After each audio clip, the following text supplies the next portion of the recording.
One man, one mission, to rid the world of chronic anxiety once and for all. The Anxiety Guy, Dennis Simsek, shares his personal transformation from living a life filled with overwhelming worry to becoming a full-fledged positivity machine. A leading authority in generalized anxiety, Dennis gets to the truth of your mental health challenges and sets you on a path to transforming each and every area of your life. Here he is, the one and only, the Anxiety Guy. Warriors, welcome to episode number 301. I am very, very excited for this very special interview with Brian Kelly. I'm glad that you can make it and listen to this interview here. Brian Kelly is a certified breath coach, co-founder of Yogi Lab, content creator, course creator, retreat organizer, father, husband, teacher, and healer. How does that sound, Brian? Wow, what an introduction. Thank you so much. Yeah, the red carpet is out. That's right. That's right. And like I was telling Brian earlier, every year I meet less than a handful of people that really inspire me, and I just want to get to know them better as a person and what they're doing. And Brian, you are one of those people. So thank you for joining us. Thank you, brother. It's really good to be here. Thanks for having me. Awesome. And I just want to start with really just a quote that that kind of leads us into breathwork here that you put up on Instagram that I absolutely loved. Breathwork. Because being beaten alive by chronic stress and anxiety is optional. I love that. Thank you, man. Thank you for that. Yeah. Now, just to give people listening a little background, I was at Brian's retreat that he does monthly in the south of Bali. And I went into the retreat with an open mind and went with two friends. Didn't know what to expect. And I came out of it, Brian, as a total fan of you and the practice itself that is breathwork. So I wasn't very familiar going in. And then when I came out, there was this tremendous interest in how it could help me continue my healing journey along with other people. But just to start this off, Brian, how did you get into breathwork? That's a good question. So that story goes back probably 5 years ago now. I guess it really all started with the seed of curiosity. Like I stumbled upon a Wim Hof video on YouTube, and I had never even heard of Wim Hof before. But you got this crazy, wild Dutch guy called the Iceman, guiding somebody that was interviewing him through a session. And I was like, I'm just going to jump in on this and see what this breathwork thing is all about. I had never even heard of breathwork at that point. And it was only like maybe 5 or 10 minute breathing session. But then at the end, they do a breath retention. And anybody that's familiar with breathwork, there's a biochemistry thing that's happening in the body. Like when we got to the breath retention, usually on the max end, if I really pushed myself near faint level, I'd be able to hold my breath a little over a minute. But on this particular session, it was like over a 4 minute breath hold.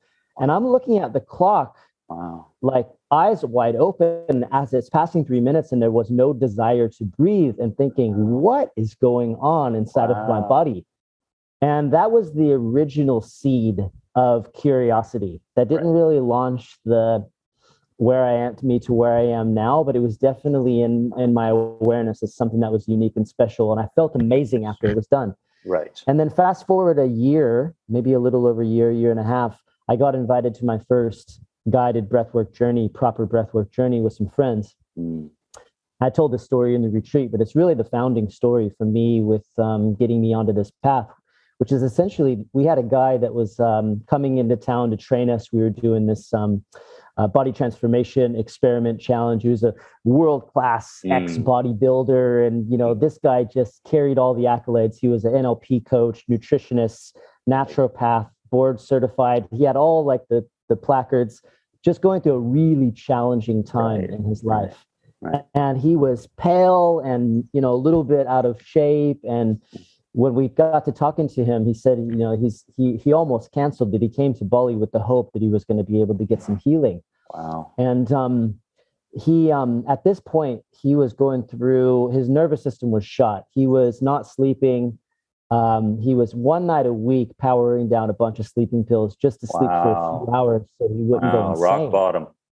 Rock bottom. Yeah. And relationship challenges, cancer in the family, just all sorts of stacked on stuff that was just got him to his breaking point. So when we got invited to this journey, he had never done any breath work before. And we went in, and it was just, I was laying right next to him, and the energy that he was putting off, I mean, it was screaming and shouting and laughing and crying, and it was intense for this guy. And after it was done, we got to do a sharing circle. It was just me and my business partners and close friends. And he said, of all the things that he had ever done before in his life, all the ayahuasca and the psychedelics and the meditation and the everything that this guy had tried in the 20 plus years of him being this international coach and mentor, he had never experienced something so powerful in his entire life. Wow. And that next day we saw him, and it was like he got sun overnight, because in a day, this tone of his skin color had changed. Wow. And he said last night he had slept for the first time in 6 months, all the way through the night for 10 hours with no sleeping pills, off of that 1 hour of breathing. Right. And that was like, for me, that was it. I said, okay, hold on, what's going on here? You know, the writing was on the wall. It's like, okay, if this guy would have gone to see any doctor, gone to any hospital, he would have been on so many drugs. Exactly. And drugs for drugs and everything else. Drugs for drugs. And all the side effects and everything else. But he did 1 hour of breathing, and it was the launch pad that turned her, and that held. It literally turned everything around. He picked up breathwork as a practice. I think he even ended up becoming a breath coach as a result. And from there, it was like, okay, if this is possible for this guy to experience healing on this level, what's possible for me, number one? More importantly, what can I help people with, number two? Right. And that was really the beginning. I decided at that point, I'm going all in, and the rest is history. That was 3 years ago now. Beautiful. Because during the retreat, like I said, I didn't know what to expect. And leading up to the retreat, I mean, it was very intuitive for me to say, I got to go see Brian and do this retreat. You know, I didn't give it much thought. And leading up to it, there were a few suicides of people that I used to coach tennis with. When I went back to Canada for a bit, I realized that happened. Some other things happening in the family, and taking on some of the energies and stories of people that I was working with and such. And during the retreat, it was almost like, you know, something kind of came into me, and in the form of crying, in the form of sweating, in the form of shaking, you know, it was like my body was purging based on this breathing technique, being around other people, and giving myself the opportunity to be vulnerable in that moment. With all of that put together, it was incredible how within a short period of time, I was able to kind of let go of all that. And afterwards, I had a totally different perspective over even those kids that I used to coach tennis in Canada that unfortunately passed away, the other stories. It was almost like the perspective changed immediately. So I'm completely convinced. Now, what's the difference, Brian, between sympathetic versus parasympathetic breath work? Because in the podcast, we do talk about sympathetic versus parasympathetic, but in terms of breath work, what can you say about that? Sure. Well, the central nervous system houses both sides of the sympathetic and parasympathetic. And our autonomic nervous system is what's happening in the background that's controlling so many of the functions happening in our body automatically without thought. You know, our heart rate, our blood pressure, our digestion, our breathing. And the thing is, we don't have conscious control over all these automatic functions that's happening in the body, except one, which is our breath. And so our breath is like the remote control to our nervous system. And our nervous system, it runs in swings. So the sympathetic nervous system, that side, that's the side that we get into when we're in fight or flight mode. or I like to call alert and activate, because fight or flight has a very negative kind of connotation to it. Because we need fight or flight. We need to be alert. We need to be active. We need to be on when we're delivering presentations or going into important meetings. That's an important message. That's an important message. But it's all about balance. Right. It's like, what's the reason why the sympathetic side of the nervous system gets so much slack is because most people are operating there 80% of the time or more, which causes us a lot of stress, a lot of anxiety, a lot of just a totally out of balance nervous system, bad sleep, poor digestion, everything else. And so we have to figure out a way to balance that out with the parasympathetic side. So the parasympathetic side of the nervous system is the rest and digest side. It's the side that we need to get into when we're sleeping, or we're digesting food, or we need to come down from a high, and we need to calm, and we need to relax. We need to get into that side. Right. The problem is that most people, they're not aware of the fact that we have the ability to control what side we're on based on how we're breathing. Yes. And so what happens is that this is the downward spiral. We cause ourselves to be in the sympathetic side of the nervous system based on how we're breathing. Because of our environment, because of the way the foods that we eat, because of the stressors and daily inputs that cause us to be living in our head and constantly go. Yes. We're triggering ourselves into that side of the nervous system based on how we breathe. And this is one of the main elements of my retreat, because most people don't know this. So if you sit and you observe the average breather, we're breathing primarily, we're shifting between our nose and our mouth, number one. Mm-hmm. We're breathing primarily into our thoracic, our upper chest. Mm-hmm. As we breathe into our upper chest, we don't bring our breath deep down to our belly. We're literally programming ourselves to be in fight or flight mode. Yes. To be all that cortisol and stress hormone is released, all the adrenaline is released, and we're triggering our own anxiety. And this is big for people that struggle with anxiety, because we're trained, we're led to believe that it's the other way around.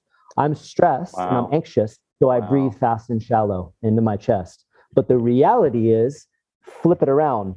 I'm stressed and I'm anxious because I breathe fast and shallow. Right. So one of the big things that we can do immediately right out of the gate is we can shift from breathing through our mouth to breathing through our nose, and we can deepen our breath. So instead of fast and shallow, the adage is low and slow. So you pull nice slow breaths in through the nose and into the belly, and you literally want to feel your abdomen expand and contract with every breath. And when you do that, combined with slowing the breath down, because most people were breathing, we have a slightly longer inhale and a very short exhale. So if you just, for the listeners that are watching this, just monitor your breath for a second. Most likely what you're going to notice is you might have a 1 or 2 count inhale and like a 1 count exhale. That's automatic triggering of the sympathetic fight or flight nervous system. You want to shift it, all you have to do is slow your breath down, pull it into the belly, and extend the exhale. It's not rocket science. Yes. So just doing 5 or 10 minutes of deep belly breathing, where you're doing like a 4-second in and a 4-second out, pulling the belly into the breath, that's enough to shift you from the sympathetic fight or flight to the parasympathetic rest and digest. And it doesn't take any more than that. Perfect. And if you look at the model today in the self-care world or self-help world, it's change your thoughts, change your thoughts, change your thoughts. If you change your thoughts, you'll change your reality, you'll change your beliefs, you'll change your behaviors. But if you change the way you think and you don't change the way you breathe, can you actually make a shift? It's layers. Right. You might be able to it's almost like making a cake.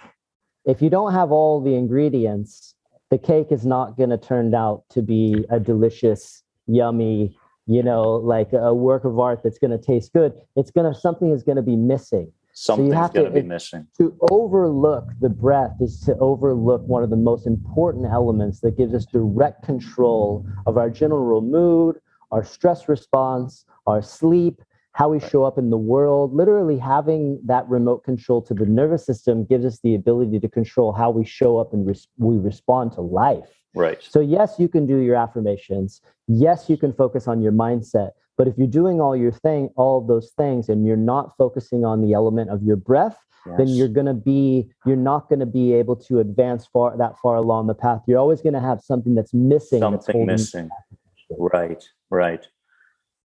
When I was at the retreat, you mentioned as you're going through the day, and we ride scooters in Bali, you're riding the scooter and you got the inhale on, and on the exhale, you're doing a hum. You're doing an om, or you're doing a hum, and it's much longer than the inhale you mentioned. What does the hum do?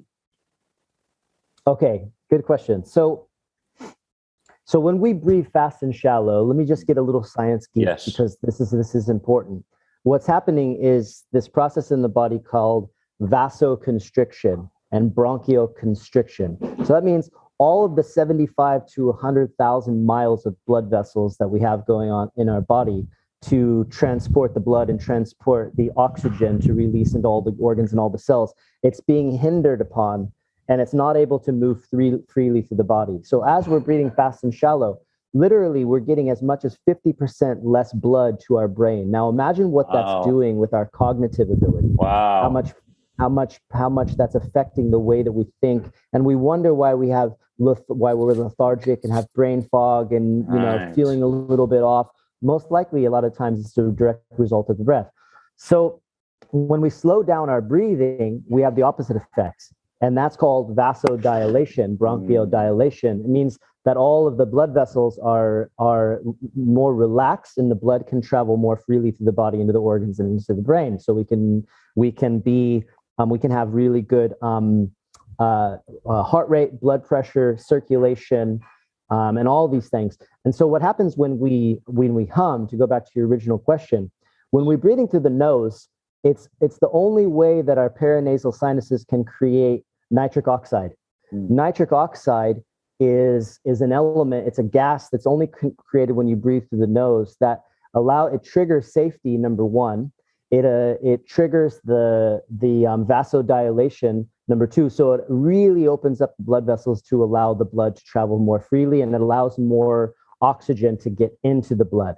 I see. And so when we're humming, and this is just it's just wild how much more nitric oxide is created. But when you have a nice long hum, you get 15 times more creation of nitric oxide in the paranasal sinuses. Right. 15 times. And so people wonder, why do I all of a sudden feel good when I'm humming? Right. It's a bit of a meditation.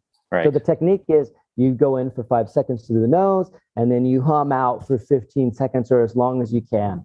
And so you can get away with doing that while you're driving around. It's completely safe. You're never going to faint. And as a result, you're triggering your body into a state of a parasympathetic nervous system, into better circulation and heart rate and blood flow, and more oxygen running through the cells. And not the oxygen is the nutrients that travels through the body to maintain ultimate vascular health. Wow. Yeah, because my son was asking me as he was behind me in the scooter, Dad, what are you doing? I'm humming, right? Brian does it, so I'm going to do it. I got nothing else to do on the scooter, so. And if anything else, it's a great conversation starter. Even if you're in a room full of people, you know what I mean? It gives you an opportunity to drop a little breathing wisdom on people that are curious. Right. So the technique would be 5 seconds inhale through the nose, and then as long as you can exhale with a hum, and continue that. Okay. And then continue that. Do that for 5 minutes, and you'll be surprised. This is the thing about breathwork, is that you can have a breathwork practice where you breathe. One of my teachers says, if you want to bring breathwork into your life, set aside time to do 5 minutes in the morning, 5 minutes in the afternoon, 5 minutes in the evening, or longer if you can. But really, my go-to approach, and what I train a lot of my students, is use your trigger points in life as the indicators for when a good time to do breathwork is. So when you're emotionally triggered, when you're feeling anxious, when you're feeling extra stressed, when you're feeling off your game, when you're out of it, when you're brain foggy, these are all trigger points that say, okay, I wonder what I can do to affect this state. Because ultimately, breathwork is a tool for state change. It's like we're always going through life feeling different. Like, think about it. You don't go through the whole day feeling the same way all day.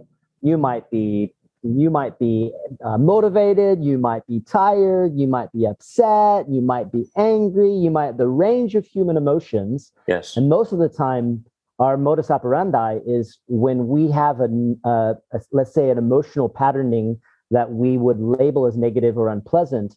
Most people will just surrender. Well, they'll either fight it, which is the most common thing, or they'll just wait for whatever it is to pass.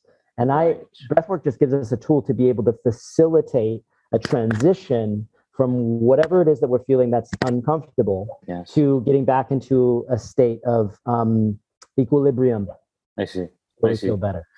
Let's get kind of practical. You got an anxiety sufferer, and I remember you saying that, if you're in a sympathetic state when you wake up in the morning, so let's just call it fight or flight. You wake up in the morning, and a lot of people listening are, within, after the first 10 seconds, recognizing, hey, I'm awake, I got to go to work and all this stuff, the anxiety kicks in. You mentioned that, and this goes against what a lot of people, believe about, when you have anxiety, the goal is to calm your nervous system, is to calm down. But in the morning, you mentioned that a sympathetic practice would be more beneficial than a parasympathetic practice in the morning. So instead of fighting the feeling and saying, calm down, calm down, calm down, you mentioned that a sympathetic practice would be more beneficial for someone who wakes up in that anxious state. Can you tell me a little bit more about that? So, and just to give people a little bit of insight, sympathetic is more of an intense, correct? A more intense practice, where more so through the mouth and upper chest. And parasympathetic would be more nose and more diaphragm breathing. That's partially true. Okay. So sympathetic is just going to be a faster breathing pattern. It could be nose or mouth. Okay. Yeah. And parasympathetic is always going to be nose, never mouth, but it could be mouth on the exhale. So so the most important thing is that you want to know is that everyday breathing should always just be through the nose all the time, or in the night. I'm a big advocate for mouth taping, because most people can't control whether they're breathing through their nose or through the mouth at night. Right. So I mouth taped for 3 months to train my body to breathe through my nose while I sleep. Because you're programming your subconscious, and to do that, it requires repetition and patterning. Gotcha. Because ultimately, if people are breathing through their nose during the day, then 2/3 of the time they're breathing through the nose, but there's a whole 1/3 of the time they're breathing through the mouth, and that could completely cancel out all the healthy breathing they're doing through the day. Interesting. So back to your original question. Yes, please. So all of this is based on my own personal experience for myself and my clients. It could be different. Some people struggle with very chronic anxiety. And I've worked with clients before where the sympathetic breathing practices just feels like too much for them, because they're coming into it right out of the gate, and it's a bit shocking to the nervous system. So they need to kind of slowly build their way into that. But that's the minority in my experience. That's like 1 out of every 20. Right. The other 19, myself included, because I used to get, my anxiety would come before I'd even open you wake up and your eyes aren't even open. And I'm already mind racing, worrying about what's coming in the day, and already in that state, and going, straight for coffee, which even makes things 10 times worse. And so for me, the doing the sympathetic breathing practice in the morning, essentially what it does is, yes, it's activating the sympathetic nervous system, and you're already there. But what's happening, just like in those longer guided breathing sessions that we did at the retreat, is as we activate the sympathetic side in the nervous system, it's a controlled stress that once you come out of it, it can be 5 minutes, 10 minutes, you're into the sympathetic so fast, the parasympathetic side, within a minute or two. It's shocking the nervous system to balance it, to where now it's like after 5 or 10 minutes of heavy breathing, it might feel really intense, but within 1 or 2 minutes of stopping, you just feel blissful and serene and relaxed. That's why I created a whole course around this, which is my Morning Breath 30 course, which is shock your nervous system in the morning so that you can have a more balanced nervous system throughout the day. I love that course. Yeah, I love that course. And what's interesting for me, when I did the 30-day course with you, was, there are times, of course, when you are, you're overthinking things. I got this to do and that to do and that to do. What was interesting was that you didn't try to run away from that anxiousness anymore. Like when you do wake up in the morning and you do the sympathetic breathing exercises, there's no fear, there's no overthinking, there's no more catastrophizing. It's like that idea of full acceptance. A health anxiety sufferer or a hypochondriac comes to you and says, what does this sensation or does that symptom mean? Could it mean a disease or an illness or something like that? You wake up in the morning, you do the sympathetic breathing exercises or the course, and you no longer are afraid of the ideas that go hand in hand with that sympathetic pattern. So not only is it helping you at a physical level, but mentally and emotionally, you're starting to lose interest in those ideas that were connected to the feelings. So, it's just tremendous. So, that's huge. Can you give us just a quick example of what a sympathetic breathing exercise would be like? You wake up in the morning and you want to kind of roll with it. Sure. Yeah, absolutely. Yeah, because ultimately, just to touch on what you just said, one of the biggest cause of stress or anxiety is the overactive mind. And it's hard to think our way out of that state. And so breath work, essentially what it does is it hands over the controls to the body. And the body has it all figured out. And so when we move from our head into our body and our body takes over, then our overactive mind isn't selling us on stories or fears about what's going to come in the day. We can just be in the sensations in our body. This is one of essentially the main teaching of Vipassana meditation, is that so much of what we have the ability to release and process so much in the body without even thinking about it. So okay, an example of a sympathetic breathing practice is basically what you could do is you can do 25 to 30 deep breaths in through your mouth and into the belly. And at the end, so 25 is what I usually teach, but if you want to take it a little longer, you can go 25 to 40. 40 would kind of be at the top end. Yes. And at the end, you breathe all your air in and breathe it all out and hold your breath. And then in that state of holding the breath, it's almost like everything, all that deep breathing, everything just literally melts away. I see. And so that's one of the go-tos. Another one that I trained in the retreat, you probably remember, is the 10-20-30 technique. And this is kind of my go-to practice if I'm feeling a little bit off during the day. Yes. And that's the same method, breathing in 10 breaths to the mouth. And that one's shifting into the chest and not the belly. So you breathe in 10, you hold your breath for 10 seconds. You breathe in 20, you hold your breath for 20 seconds. You breathe 20 or 30 breaths, you hold your breath for 30 seconds, and on that, or as long as a minute. And then at the end of that, it's like, whatever it is, whatever it was, it's like, sometimes I forget what I was even stressed out about. Right. It's like, what was I even what was I thinking about? Right. Gone. Wow. Okay.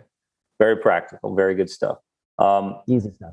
What's the most common sign of healing when it comes to breath work? What have you heard the most often? When I do reframing practices and trauma work with people, they say they have a sense of lightness. The word lightness comes up all the time. What comes up really often? How will people know that they're actually healing from breath work? Great question. So the most common thing that I hear is that people just feel more at ease. At ease. They just feel more relaxed, Right. And it's like, when you feel more at ease and you feel more relaxed throughout the day, how that impacts your daily flow is massive, because the things that stress you out aren't going to stress you out as much. The emotional triggers that used to be really powerful and kick in based on certain circumstances or events throwing you off, you're not as susceptible to those triggers, or when you are triggered, you come back down from it a lot faster. These are the most common things that I hear with breath work, and then it goes all the way to the math to the end range of people really struggling in life, right, holding on to a lot of stuff in their subconscious, old trauma, PTSD, and everything else, and all of a sudden they're just not nearly as affected by those things anymore. Right. Fascinating, man. Fascinating stuff. I could talk to you all day. We could be here all day, right? And clear the schedule. But just to close, people suffering from anxiety listening to this, they're going through the day in a sympathetic state. They're perceiving everything as being a threat, and they're carrying around this emotional baggage based on past trauma. Your best piece of advice for those people, it could be related to breath work, it could be something else. What would you say? It's a good question. We've been there. Yeah, for sure. I know exactly I know how it feels. Yeah. I've been in the shoes. I've walked the path. Anxiety is a real thing, and people that haven't struggled or suffered with it before, it's hard to relate because unless you've actually experienced it for yourself, it's easy to pawn off as somebody that's just needs to figure out how to calm themselves down. It's so much deeper than that. Trust me, I get it. And so I guess the best real practical advice is to just slow down, low and slow breathing. Slow and slow. We have the tools. That's the thing. It's like we have all these incredibly powerful transformational tools that live inside of us. A lot of times I hear people with breath work, people say, that was like 3 years of talk therapy in an hour and I didn't have to say a single word. Right. And so now that you've learned a few of the tools on this talk, it's ultimately up to the individual to say, okay, this is interesting. I want to give this a shot and actually try it, because until you taste the medicine, it could just sound like fluffy woo-woo talk. But I'm telling you, if you do a 5 or 10 minute breathing practice in the morning or when you're really struggling, it will be an element that can help people get through really challenging times.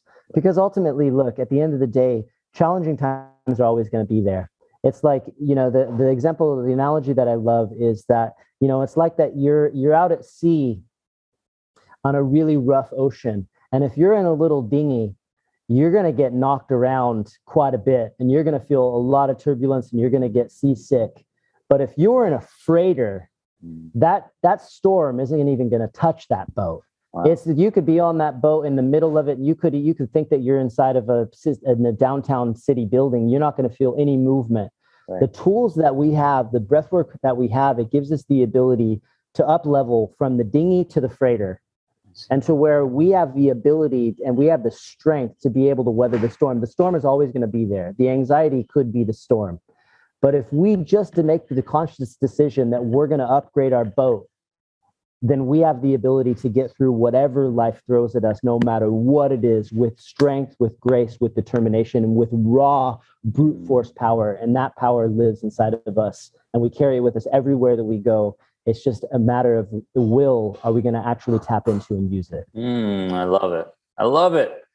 Where can people learn more about Brian, the retreats, the 30-day breathwork course? I mean, they're there. Where do they go? So my link tree on my Instagram has links to all those things. Okay. And so I'm at Life of Brian Kelly on Instagram, Brian with an I, Kelly. My course, Morning Breath 30, is probably the best entry point. I designed it to be a really soft entry point for people that are curious, but also want the extra addition of like habit development, because integrating a new habit can be very challenging. So I've really kind of designed the course to help people to get a nice flow and rhythm around integrating and adopting breathwork as a daily practice over a 30-day period that can just be replayed and replayed. Beautiful. And then just reach out to me if anybody's struggling or want any specific breathwork techniques or specific practices based on what they're going through in life. I make myself available to anyone in need. So just reach out to me on Instagram. Amazing. And if you're in Bali, you have the opportunity to come to one of Brian's amazing retreats. He's got breathwork stuff and a lot of exciting things coming up, I'm sure.